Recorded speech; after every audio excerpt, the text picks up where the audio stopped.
माहिर कानून राजा आमिर अब्बास ने कहा है कि कोई सजा याफ्ता हो ऐसे शख्स को माजी में जमानत मिलने की नज़ीर नहीं मिलती। उन्होंने कहा कि नवाज शरीफ आए और गिरफ्तार भी ना हो कानूनी तौर पर मुश्किल है।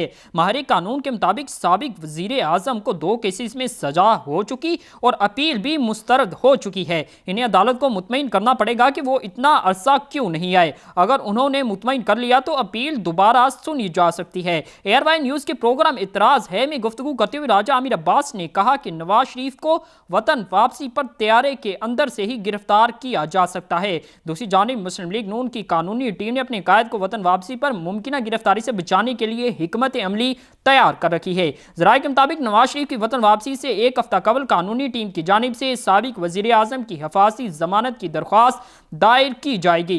दरख्वास्त जमानत एक नहीं बल्कि मुतफर्रिक 1 दिन 1 या 2 हफ्ते जमानतों के लिए दायर की जाएगी। ज़राए ने बताया कि अदालत से जितने दिन की भी जमानत मिलेगी उसके अगले दिन ही नवाज शरीफ सरेंडर करेंगे और नून लीग की कानूनी टीम अदालत को यह यकीन दहानी करवाएगी। याद रहे कि नवाज शरीफ बगैर इलाज 2019 में लंदन गए थे और इन्हें उनके भाई शहबाज शरीफ की 50 रुपए की स्टाम्प पेपर पर जमानत दिए जाने के बाद अदालत ने जाने की इजाज़त दी थी।